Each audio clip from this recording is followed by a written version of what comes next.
Afternoon. My name is Chantel Jordan, and I'm President-elect of the Association of Corporate Counsel Houston Chapter and Assistant General Counsel at American Bureau of Shipping.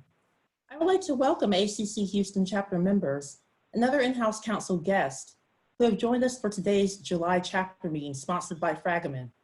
I would like to thank the attorneys of Fragaman for their steadfast support of our chapter, and we have certainly come to depend on them for up-to-minute updates in all things related to the fast-moving area of immigration law.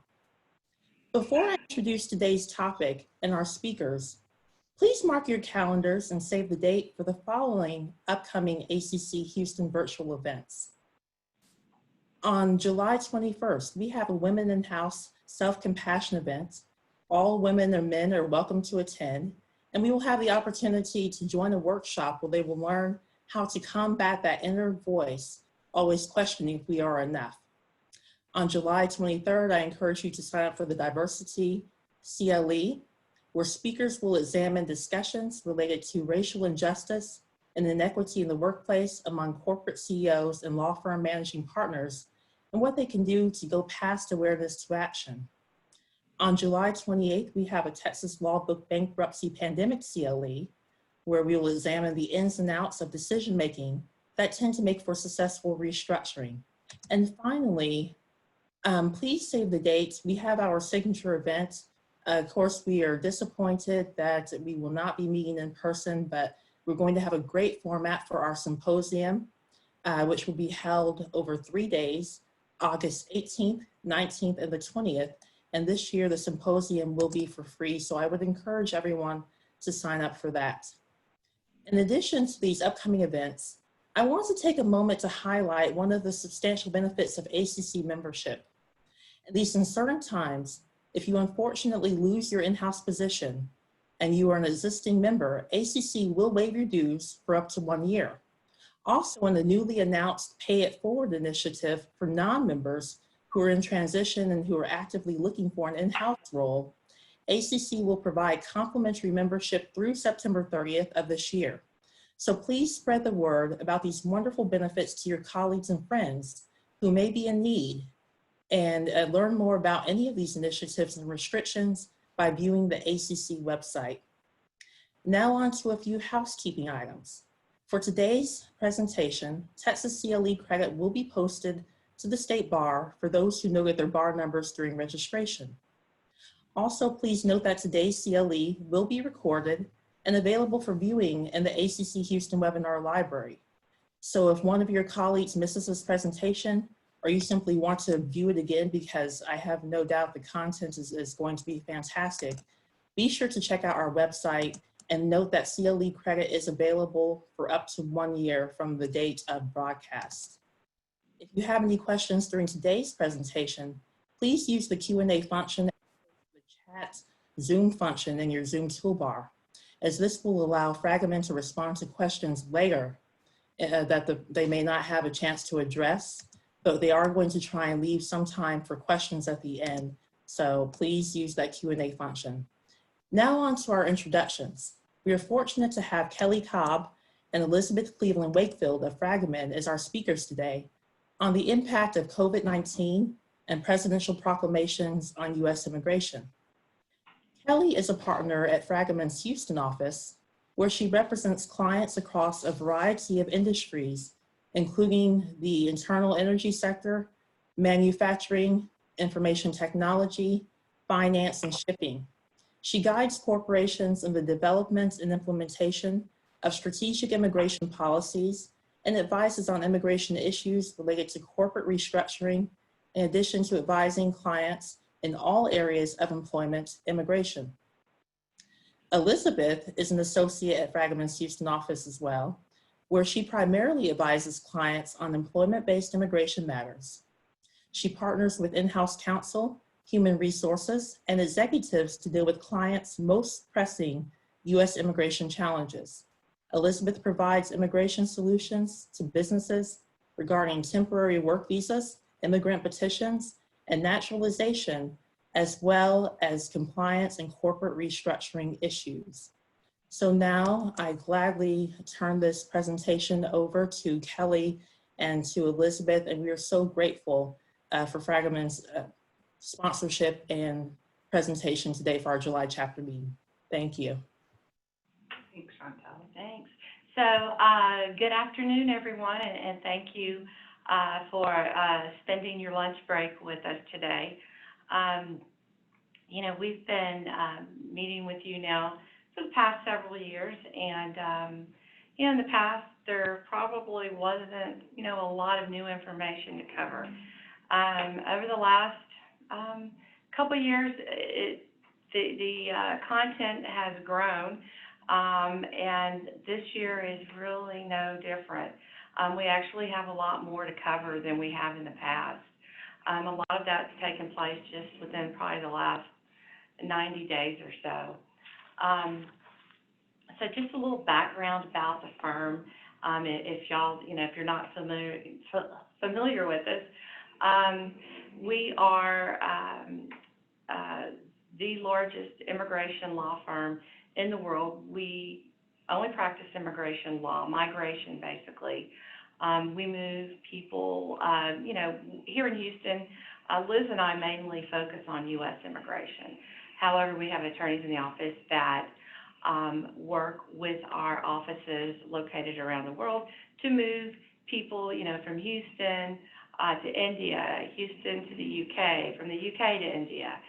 So we are able to move people anywhere in the world. Right now it's a little more difficult than it has been in the past. We also provide advisory and consultation services to many governments, as well as many think tanks and policy groups throughout the world. So again, thank you for joining us today, and we'll go ahead and get started. One thing before I move on, we have an area on our website that addresses the recent changes in immigration law by country throughout the world. This is real time. These countries will often change their entry policy, who is able to come in, what their quarantine policies look like.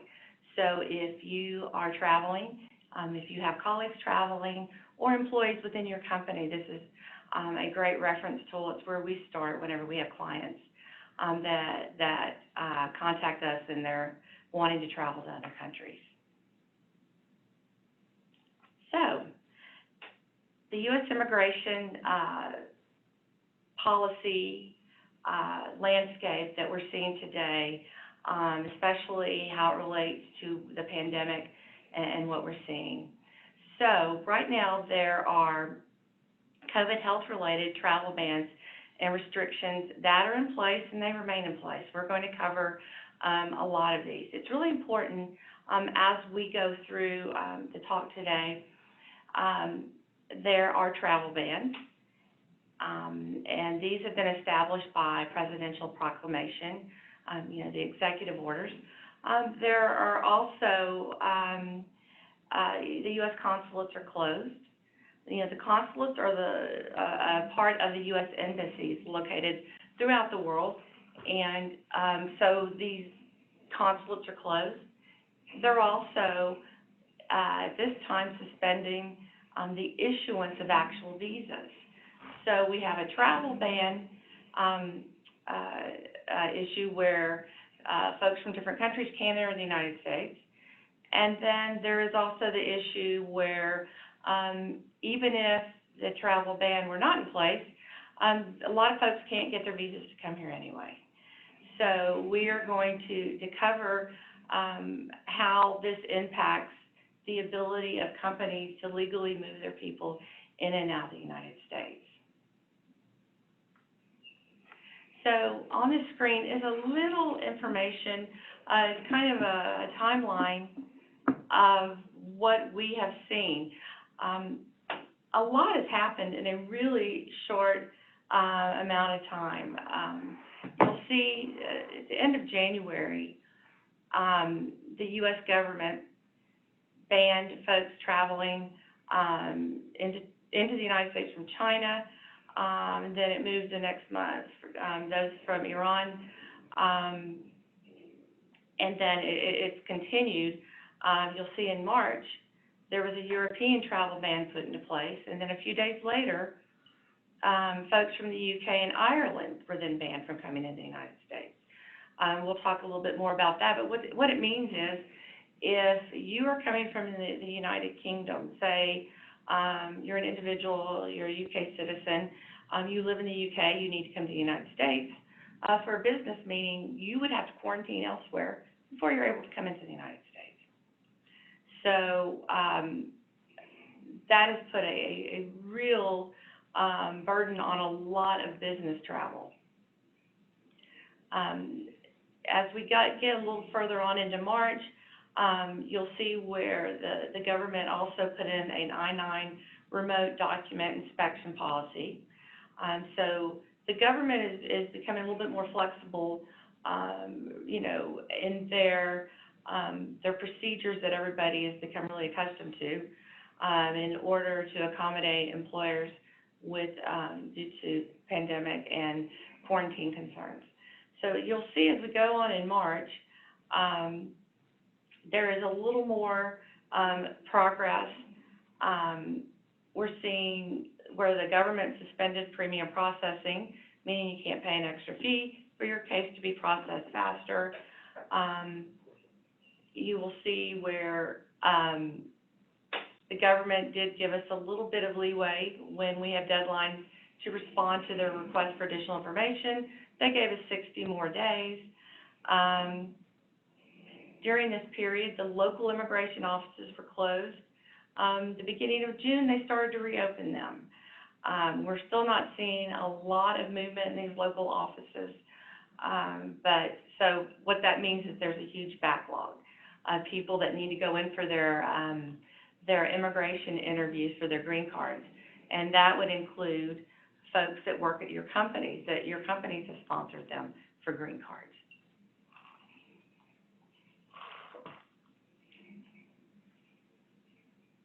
All right, thank you, Kelly. So as you can really see from that slide, it's clear that in the last few weeks, decades have really happened with respect to all the various COVID-related measures that the government agencies involved in U.S. immigration have taken. So first, we're going to tackle the ongoing health-related COVID travel restrictions and the recent presidential proclamations.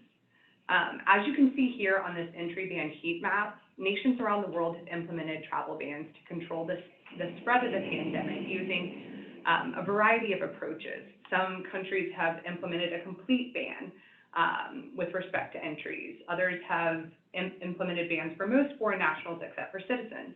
What we have here in the United States, which you can see right here, is a partial ban, which is a ban for travels from particular outbreak countries. So currently a travel ban remains in place for travel from Brazil, China, Ireland, Iran, the UK, and all 26 countries of the European Schengen region, which is a big issue, which provides that individuals who have been physically present in these countries within the last 14 days prior to a request to enter the United States cannot be admitted. So what this means in a practical manner is that most individuals, if any individual wants to attempt to depart the United States, visit a European nation, and then come back to the United States, they will not be readmitted to the United States at this time. There are limited exemptions for U.S. citizens, lawful permanent residents, and individuals that have immediate family members who are U.S. citizens. This does include non-immigrant visa holders who have U.S. citizen children, which is an exception that does come up quite often. There are also limited exceptions for life and death emergencies, but those are pretty risky to explore, so you definitely want to discuss those with Immigration Counsel should an occasion arise where those might apply. The second major set of travel restrictions apply to our northern and southern borders, so U.S.-Canada and U.S.-Mexico, which are currently restricted to essential travel only. But it's important to note that this essential travel requirement only applies to individuals who are entering the United States by driving, so via a land border, or via ferry. Individuals who enter the United States via air travel are not supposed to be subject to this essential travel requirement. However, we are seeing an inconsistent application by CBP, and some folks are still kind of getting those questions as they come into the United States. So then the question is, what's essential? And essential travel has been determined to include travel to work in the United States, travel to attend an educational institution for your F1 students, travel for medical treatments, and the like. So the main area of concern there would certainly be your business travelers who plan to drive across the southern or northern border. And in those situations, you'd certainly want to reach out to Immigration Counsel, make sure that you kind of document why the impact of this travel on the company, and or whatever personal reasons they may have for traveling, in order to be able to show that in fact that travel is essential. So beyond those travel bans, we've also had the presidential proclamations. The first one was issued in April, and the last one more recently in June. And these have been getting a lot of press, and there's actually, I would say, and I think Kelly would agree, that there's more misinformation about these two travel bans than is typical of immigration news, which we are lucky to practice in an area where our practice area is on the front page of the news almost every day these days. So this first presidential proclamation was put into effect on April 23rd. And it really only suspends the entry of certain employment-based, family-based, and other immigrants for 60 days. And a practical way to look at that is it really only restricts the issuance of immigrant visas at consulates abroad. So these are people that are applying for an immigrant visa, which is the visa that triggers a green card issuance. This is not your temporary workers. These are individuals who are applying for a green card abroad to enter the United States. So that's a pretty narrow set of circumstances, especially when you take into account the timing. Back in April and currently, as Kelly's going to kind of get into in a moment, most of the consulates around the world have been closed since March. So individuals weren't able to apply for these visas anyway. So the impact of this first proclamation, although it got a lot of press, was actually pretty limited. And there were exemptions carved out for spouses of U.S. citizens, healthcare professionals, and anyone entering the United States to engage in activities that furthers a national interest or U.S. law enforcement goals. So that first ban was pretty limited, but it did include an instruction to the Department of Labor, the Department of Homeland Security, and the Department of State to report back in 30 days, which passed on May 23rd, on whether the ban should be broadened to include your non-immigrant visas, so your temporary workers, and otherwise to provide recommendations for policies that could be implemented to protect U.S. workers. And you can call this the Stephen Miller Clause. And spoiler alert, we did in fact get a second proclamation in June. So in June, a second proclamation was issued which extended this ban to non-immigrant visas, specifically in the L1, H1B, J1, and H2B visa categories. It applies to individuals who are applying for new visas at a U.S. consulate abroad. So that means it does not affect individuals who are already here. They can still, well, it's not to say it doesn't affect them, but they can still apply for in-country extensions with U.S. Citizenship and Immigration Services. And although the plain meaning of this proclamation implied that individuals would be able to apply for renewal, at the consulates abroad, the Department of State tweeted an FAQ in the days following the issuance of the proclamation, making it very clear that their interpretation of this proclamation is that it does include non-immigrants applying for renewal of these same visa categories. So what that means is individuals who are currently here in the United States in L1, H1, J1, or H2B status categories are not going to be able to apply for a new visa or a renewal of their visa and this applies to their family members as well, until at least December 31st of 2020. So that will be the earliest date that this provision could sunset. So in terms of kind of employee populations and the ever popular holiday travel plans, this is throwing a major wrench in a lot of families' plans. So who is not subject to this proclamation? Individuals who are here in the U.S. on the effective date of the proclamation, or who hold a visa already, or another travel document, which is usually just advance parole, is the most common one. And it's important to remember there that, so what that means is that basically if you're here in the U.S. or you've got a valid visa as of June 24th, you can still travel in and out of the country on that visa. That visa is not invalid. But it's really important to remember that this doesn't exempt you from all the other travel restrictions that we just described. So it's a two-part analysis. First, you have to look at whether or not the individual, it's really three parts. Do they have a valid visa and valid underlying status documents? And then what you have to look at whether or not this particular presidential proclamation would apply to them. And even if the answer to those two questions indicate that they would be able to travel, you have to look at their destination country and where they're returning to. And you have to look at both the destination country's travel restrictions with respect to individuals entering from the U.S. and of their nationality, and then look at the U.S. travel restrictions to see if individuals who are returning from whatever country or of that given nationality would be subject to any kind of travel ban. So it's a fairly complicated analysis to determine whether or not someone could just travel these days. So let me give you a quick example, and it's kind of a real world, almost like a law school question. A client here, he's on an L visa, he's a company transfer. So girlfriend is in the UK. Well, if he were to go to the UK and see her, he's okay because he has that visa in his passport. He does not have to go to the consulate and get a new one right now. If he had to, he's out of luck because the consulates are not issuing these visas right now. So he's okay. He's got his visa and his passport. But his girlfriend cannot come here because if she were to travel here, normally she could. She would have to quarantine. Or actually, there's a ban. I'm sorry. She would have to quarantine in another country for 2 weeks before she could come here. She can't travel here directly because she's from the UK. So the question was, well, how about we meet in the Caribbean? Okay, well, where in the Caribbean?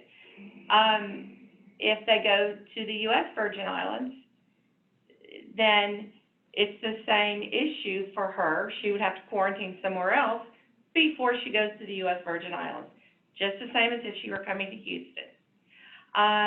For him, there's a problem because the U.S. Virgin Islands are making anybody from Texas traveling there quarantine have proof that they've tested negative. Well, okay, how about we go to the British Virgin Islands? Well, okay, but then, you can both go there as long as they are not restricting Texans or people that have been in Texas. The issue is, though, when they are leaving there, then they would have to quarantine since it's technically the United Kingdom. Right. So with these travel bans, exactly like there's all kinds of analysis. So oftentimes people just look at whether or not they can get a visa. Well, I don't have to worry because I have my visa and my passport. Well, where are you traveling to? Yeah. And unfortunately, there is that additional layer of analysis right now with respect to the COVID travel bans. And like Kelly said, if you're in the EU or you want to travel to the EU because you can't come directly back to the United States, you'd have to find a third-party country that will, A, let you in based on your nationality and their immigration laws, and then B, doesn't have a COVID-related travel restriction that you would be subjected to based on whatever country you're coming from. And you'd have to make sure that third country doesn't have a travel restriction, that the U.S. doesn't have a travel restriction with respect to that third-party nation. So it's getting pretty complicated these days, and it's best to go ahead and call in the Calvary and an immigration expert if if you kind of hear that somebody's planning, particularly an executive level individual is planning this kind of travel. Because we do have, here in the United States, for instance, Alaska Mm-hmm. makes anyone entering the quarantine for 2 weeks. Hawaii, the same. And they do follow up to make sure people are actually quarantining. So it's not as easy as it used to be. That's right, and it is changing on almost a daily basis. That is what makes the COVID-19 microsite on our website such an excellent resource. Right. Because every single day, at least one country is adjusting their rules, and kind of with 5,000 immigration professionals in 50 offices around the world, we've got people on the ground updating those. I really think it's the best free resource on the internet. Right. For these restrictions. So moving back to this proclamation, let's take a look at who's not subject, because this is a very common question as well. Canadian citizens are not subject. Any individuals who are not who are in status categories that weren't specifically listed on the previous slide. So anyone who's not an H, J, L, or H2B is not subject. So your visitors are not subject. Your E2s are not subject. Your H1B1s, that has been clarified that they're not subject. And your O1s are not subject. TNs are not subject. U.S. permanent residents are not subject. And the spouses and children of U.S. citizens are not subject. Parents are. That exception was not carved out for the second one. And then foreign nationals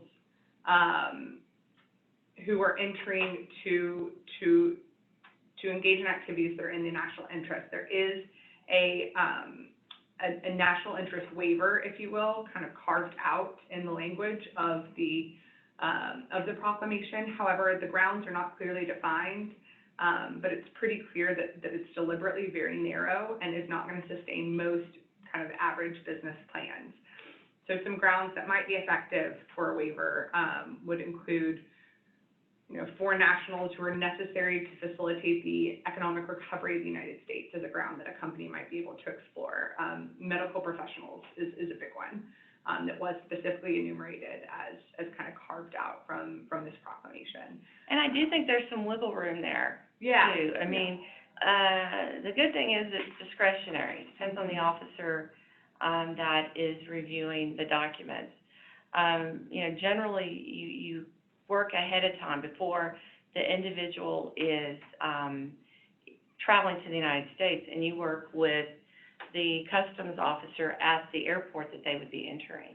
That's exactly right. Because you can't get on a flight unless you have this waiver. They're not even going to let an individual get on the plane. That's right. So the waiver procedures and applications will be overseen by the Department of State, which is the consulates, in consultation with the Department of Labor and the Department of Homeland Security, which is CBP when you enter. But like we talked about as well, most consulates around the world remain closed. So an individual would have to first secure an emergency appointment before they could even apply for a waiver. And on that note, I will turn it over to Kelly to discuss the operational status of immigration-related agencies here in the United States. Great. So right now, as Liz was just mentioning, with the consulates located throughout the world, they've all been closed. And we've had a lot of individuals who've rescheduled their appointments. The U.S. consulates in Mexico, for instance, they would cancel an appointment, and then they would, go ahead and reissue another appointment date. All of this is very fluid. It depends on what are the conditions there locally. What are they seeing in that country, in that area, as far as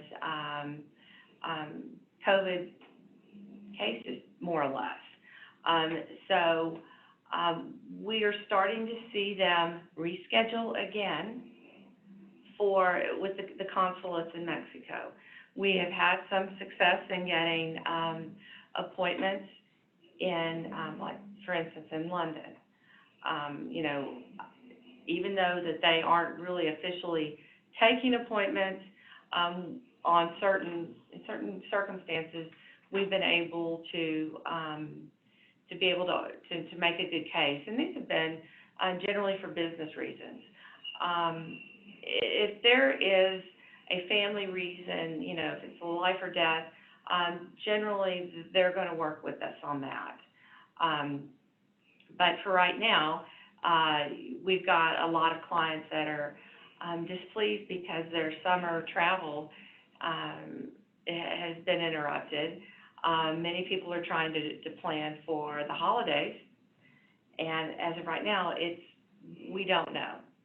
You know, it depends on what we're seeing as far as the rising cases. If there's a vaccine, that will determine a lot of this.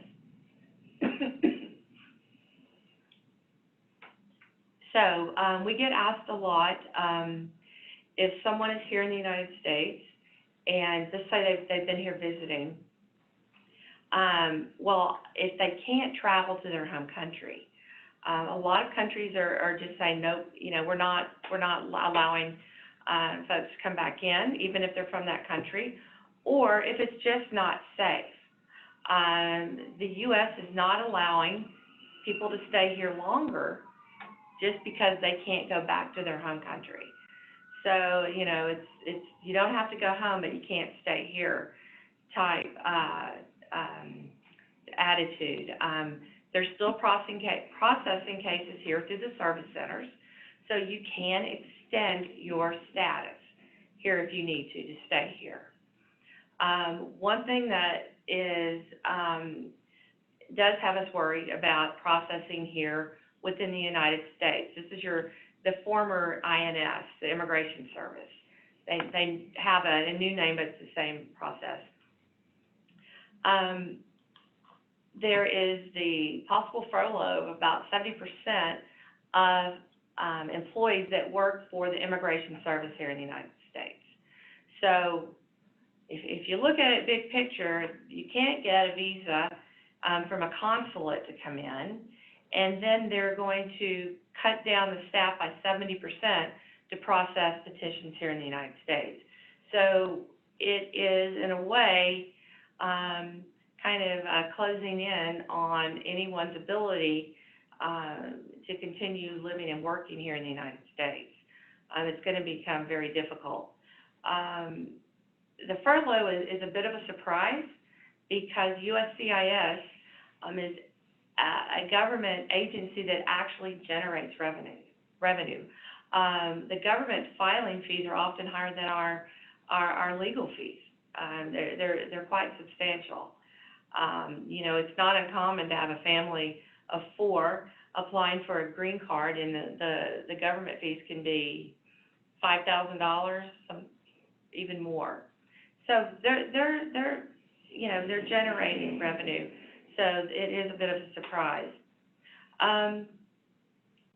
The current administration required individuals that are getting their green cards through an employer to have to go to the local immigration office for an interview. It doesn't matter if you're the vice president of a company or if you are a software engineer. If you've been sponsored due to your employment, you have to go to the local immigration office. The interviews, I want to say those stopped, what, in February or March? I think late February, early March. They started canceling kind of on a location-by-location basis, but by March it was all shut down. You know, whenever we go to these interviews, we're in a really small office, and there's at least 3 or 4 people in the office, so it was just not, it was a big safety concern. So they were supposed to resume on June 4th. I think we've seen one interview notice, and that came in about a week ago. So, you know, they may resume in other offices throughout the United States. I don't know about Houston, so we'll have to wait and see. The government is giving us some additional time whenever we get requests for additional evidence.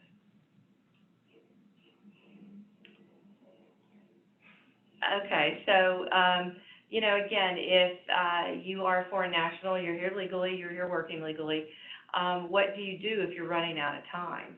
Again, there's no special consideration. We file extensions for people. They used to go out to the consulate, get their visa, come back in. Many of the foreign nationals that work here, they rarely stay in the U.S. long term. They are going back overseas on assignment. They're constantly taking business trips. So they would just go to the consulate, get their visa, and come back.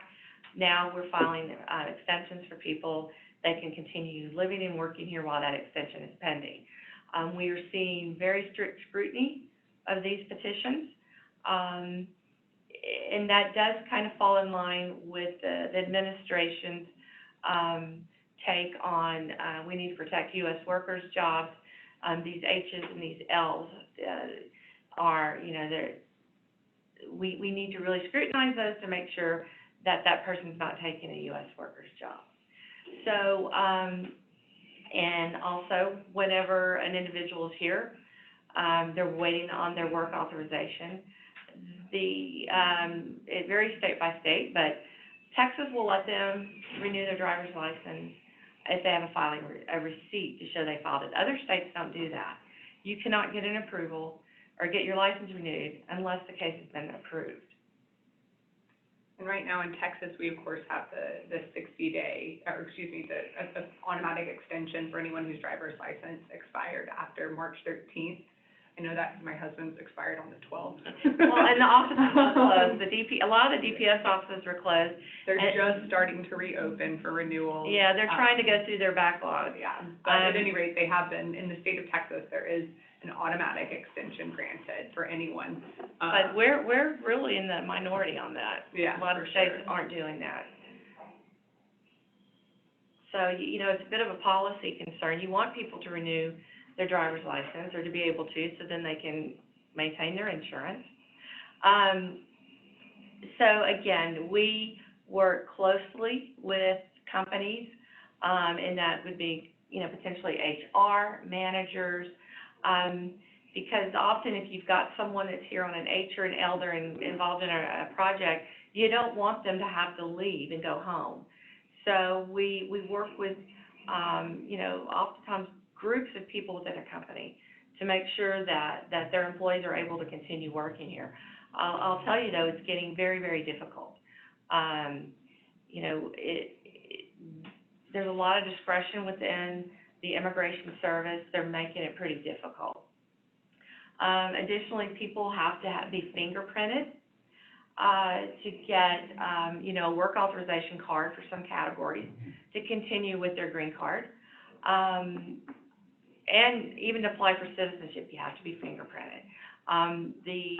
The support centers that handle these fingerprint, the process, they have been closed as well.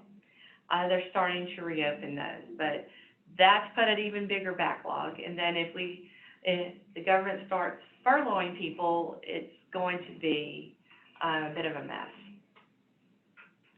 All right, thanks, Kelly. Mm-hmm. So let's talk now about wage reductions, furloughs, and layoffs during the pandemic and the immigration compliance components of those. As we're all aware, the economic consequences of COVID have been significant for many companies. And in Houston, we're, of course, experiencing the 1-2 punch of COVID and low oil prices. So as a result, many companies have been forced to make difficult decisions regarding their workforce. With furlough, layoffs, and reduced wages and hours becoming more common. As in-house counsel, it's crucial to note that where one of these personnel adjustments affects a foreign national, serious compliance obligations are often attached. And these compliance obligations are fact-specific, and they depend on the action taken, the status category of the individual foreign national in question, along with a number of other factors. So anytime the company is considering widespread personnel actions, such as furloughs or layoffs or reduced hours or wages, it's very, very important that the company identify which of those individuals expected to be affected are in fact foreign nationals, and reach out to Immigration Counsel to ensure that the appropriate compliance actions are being taken. But today we'll kind of talk a little bit about the impact of each of these components as they're quite different, and it does vary based on the actual visa category that the affected employee is in. So And, first, and the reason we're bringing this up is that a company could be liable absolutely. if they are not, in compliance with, a lot of these Department of Labor requirements. Absolutely. So, that's why, you could be audited, wage and hours. There are a lot of different components to this. Absolutely. So let's talk first about furlough. Furlough is not defined in existing immigration regulations, but it's generally understood to be a temporary leave from work that's not paid and is for a set period of time, with the anticipation that the employee will return to work in the future. And as we're examining the compliance requirements for each of these actions, we're going to draw a distinction between categories, immigrant status categories that require a labor condition application, which requires the company to attest that it will pay an employee a certain amount of money, and really every other kind of status category for the most part. That's really kind of the two buckets that these status categories fall into when it comes to this analysis.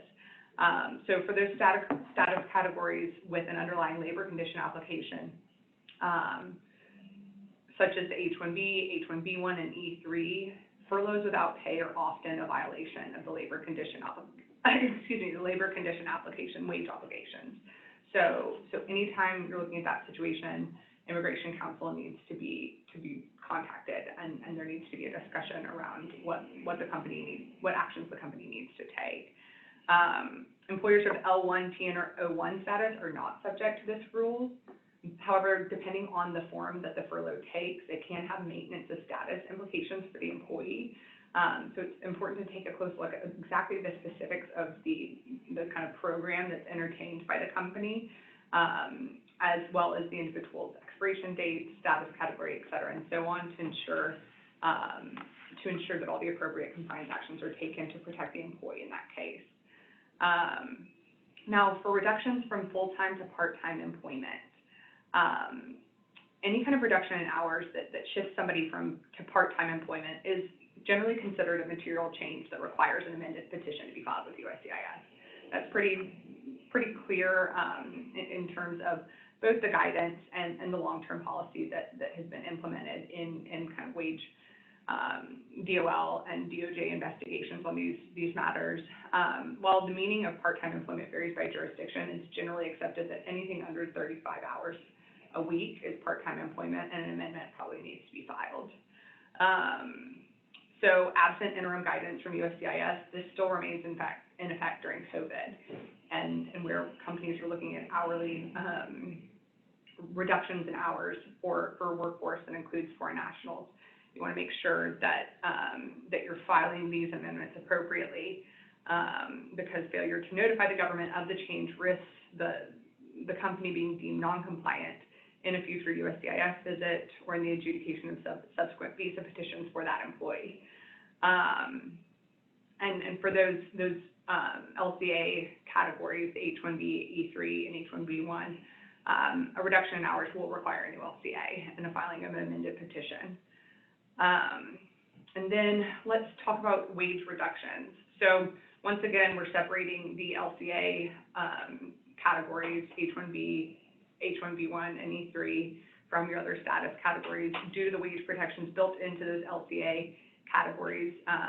Wage reductions for those employees cannot bring their salaries lower than the Department of Labor prevailing wage for their positions. So that's the analysis that needs to be done for every single employee where you're looking at a wage reduction. Will this wage reduction, you have to reach out to Immigration Counsel, pull their LCA, look at the prevailing wage that's listed, that's on file with the government, and make sure that that wage reduction isn't going to drop them below that obligation. And then what Liz is talking about with that prevailing wage, those just recently came out, and they're much higher now. Yes, they are. So Yeah, something to take into account. So wage reductions that don't reduce the LCA wage below the bottom of a range generally don't require an amended petition. The company is usually kind of cleared to go on those. Also, for the status categories that don't involve an LCA, most of the time a wage reduction isn't going to affect the petition or be a significant enough change to require amendment. So now let's talk about termination.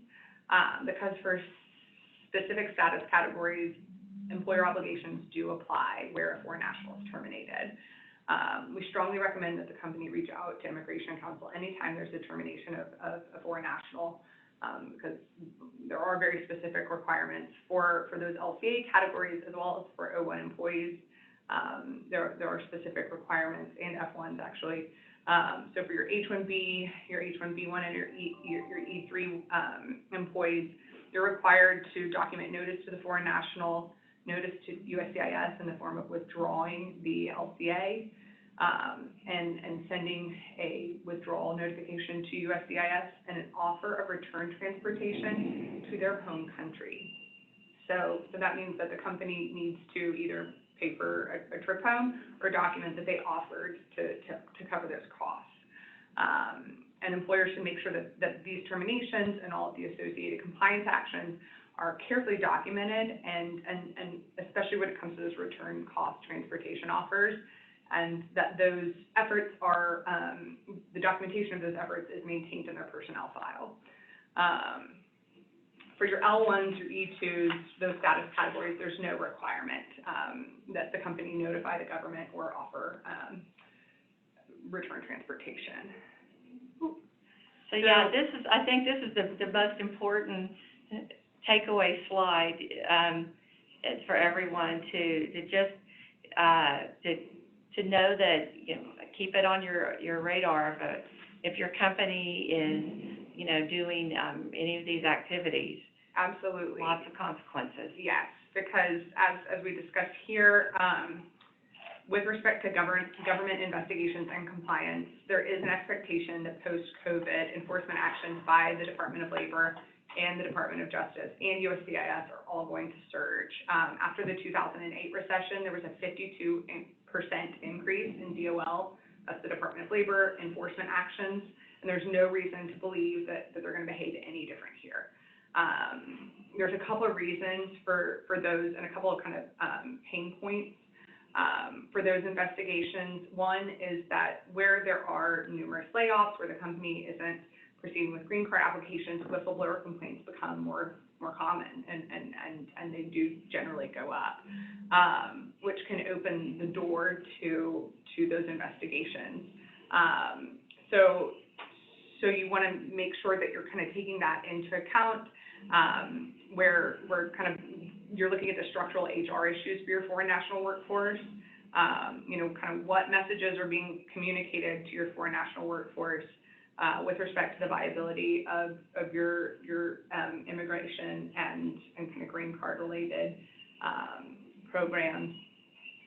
Do they see a path forward to permanent residence? How do they feel about their future with the company? Because these whistleblower complaints with respect to H-1B can kind of balloon and spread, as I'm sure you were all aware, into other areas quite quickly. And that's kind of historically, when you look at I-9 investigations, LCA investigations, even investigations into B1, B2 practices, business visitor practices, and unlawful work investigations, it almost always starts with a whistleblower complaint. So now is the time to really kind of look at your company's immigration and compliance house. Take a look at those public access files, conduct a proactive audit, take a look at those wage reductions, make sure that you're being compliant and how you're executing the personnel actions that the company is required to take during this time.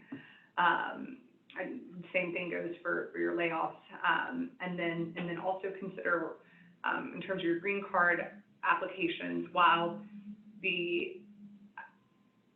what your messaging is to your employees. While these green card cases can be much harder in a downturn economy, particularly the perm process, which requires recruitment, the company may want to consider leaving the window open in some way, so to kind of help employees feel like that's a path that's viable and open to them, if that's really in fact the case. So with that, I think we're going to go ahead and take a look at some questions. We've got about 10 minutes left.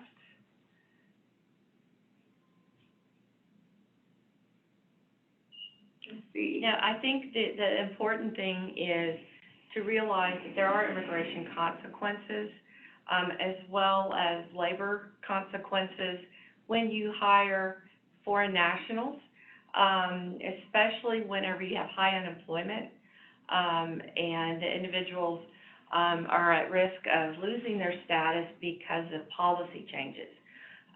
We have regular calls, updates, meetings with our in-house knowledge group, not just for the U.S., but for countries all over the world.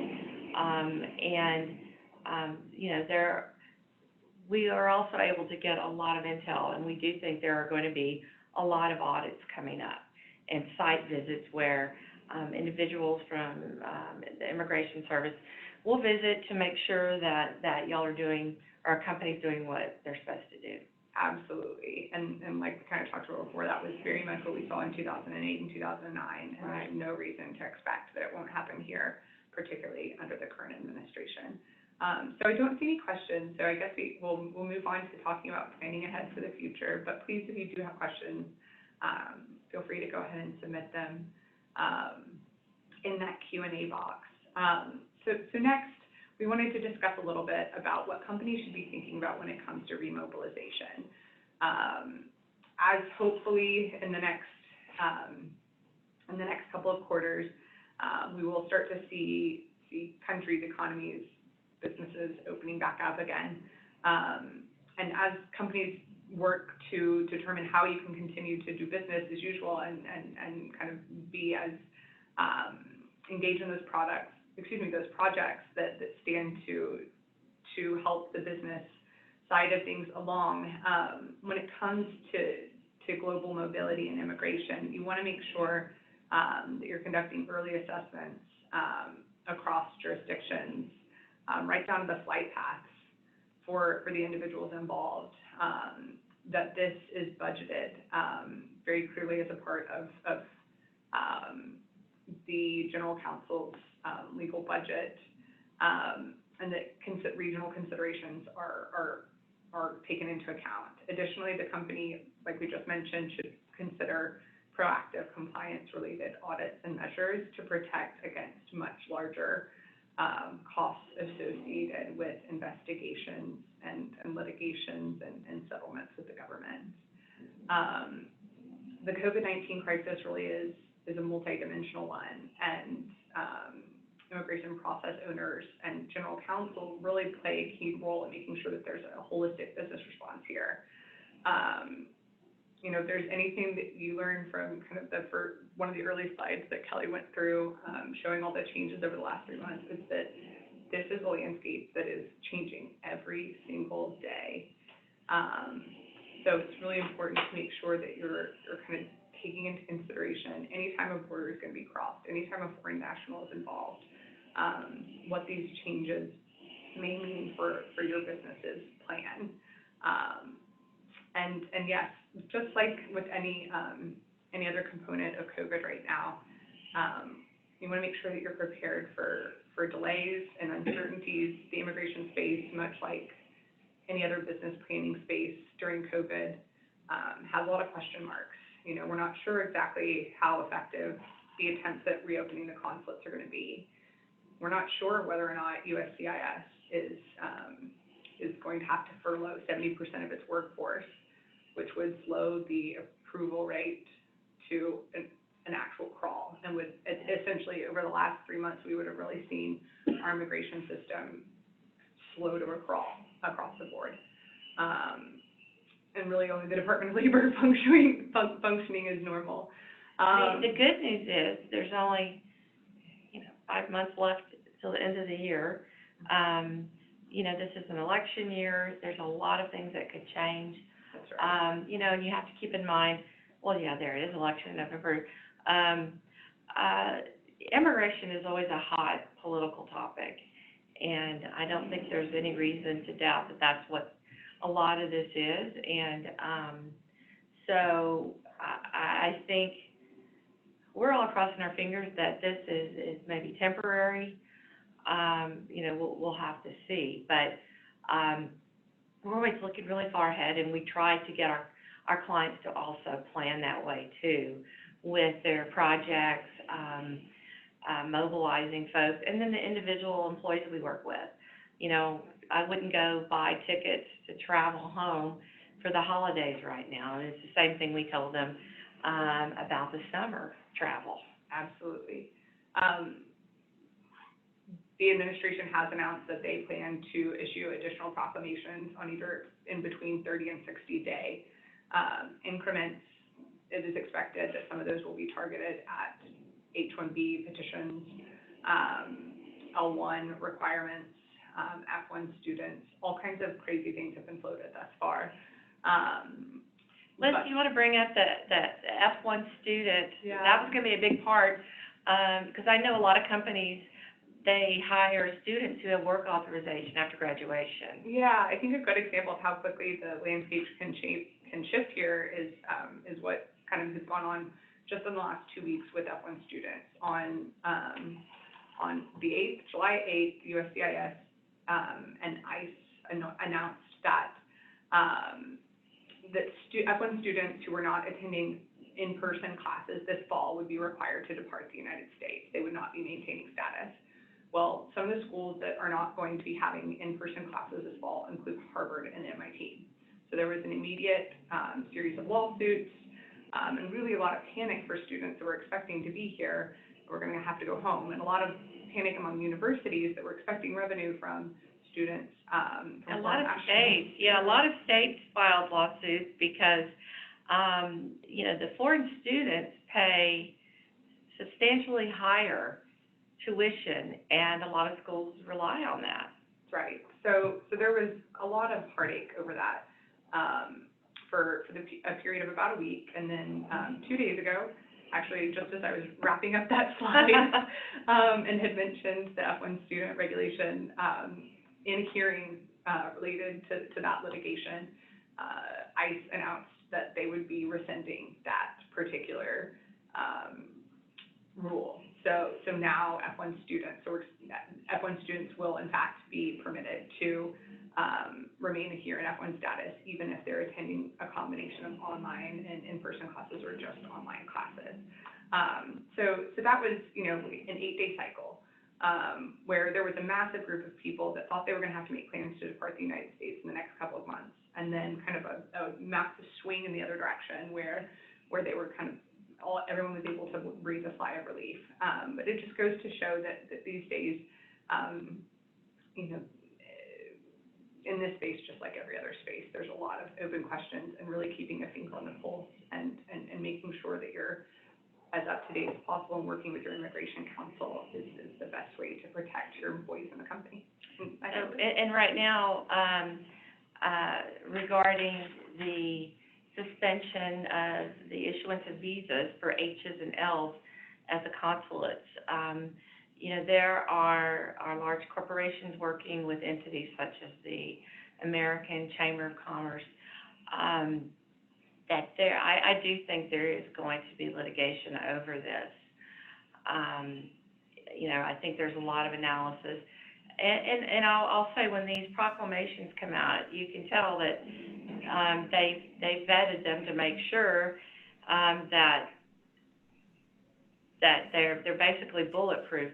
However, on the other hand, like I said, you've got companies and their counsel and different organizations that are ready to file injunctions to stop the consulates from carrying out these suspensions.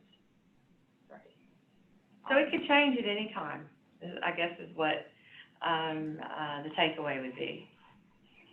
That's exactly right. And with that, I think we're at time. So thank you all so much for your time and attention today. Chantel, we'll turn things over to you to close us out. Yes. Thank you so much, Kelly and Elizabeth, for providing us with these updates and for helping us navigate the complexities of the recent changes to immigration laws. As a reminder for everyone, this video will be available for viewing in the ACC Houston Webinar Library, and Texas credit will be posted later this afternoon. The materials will also be circulated via email along with Kelly's and Elizabeth's contact information, should you think of any questions or you want to discuss the material and content with them further.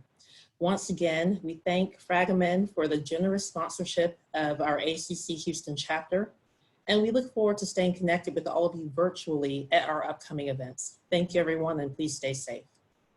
Thanks so much, Chantel, and all of you. Bye. Bye. Bye-bye. Thank you.